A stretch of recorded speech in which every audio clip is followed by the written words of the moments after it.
I have been thoroughly enjoying Daredevil Born Again, and now that we're at the end of the series, I have to say my favorite aspect of this first season is what the show did with Matt's need to let the devil out, and the effect it had on him when he basically suppressed that side of himself for an entire year after Foggy's death. And for those of you who are under a rock not watching Daredevil Born Again, what I'm saying when I say let the devil out is just Matt letting out his tendency to be violent. He's got this rage that he's built up inside, and after a while he's gotta hit somebody, he's gotta release it. It's just who he is. Luckily for the Marvel Universe, Matt Murdock is a good man, so he uses all this pent-up aggression against bad people. But my favorite aspect of Born Again so far is that it's not always a good thing when it comes to this show. Even though it's mostly directed towards bad people, sometimes this side of Matt actually causes more harm than good. And episode 8 has really shown us what happens when Matt loses control, how it's not always a good thing. Like, we as the audience want to see him cut loose, but in the world he lives in, realistically, it's not always going to be a net positive.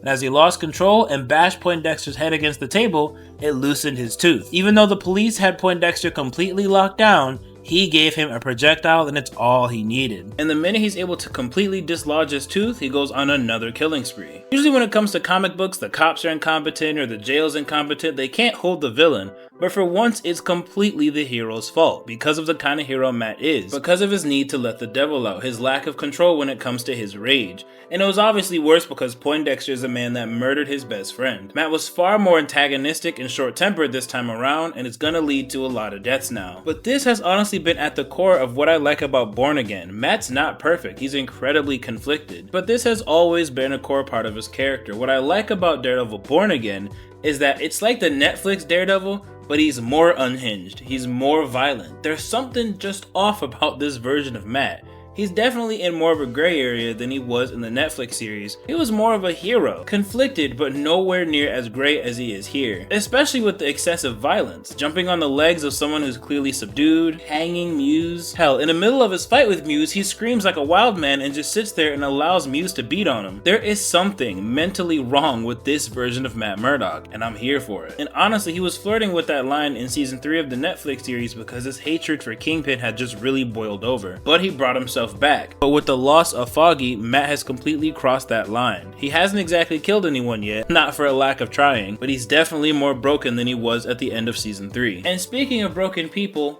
Bullseye, oh my god. If you guys remember, he was kind of chastising Matt for not really being a good man, because a good man would be able to defend even his worst enemy. And Matt Murdock is not going to defend Bullseye. But we see later, once Bullseye has been able to escape, he tries to kill Kingpin, and Matt jumps in the way of the bullet. But if you guys saw the look on Bullseye's face, he was devastated, and I think this is going to completely change their relationship, and he will see Matt Murdock as this force of good. And this is how he'll develop his obsession with Matt Murdock. Maybe he'll figure out his identity, probably when Fisk reveals it, because I really think that's how this season is going to end. Pretty sure Fisk is going to completely reveal his identity.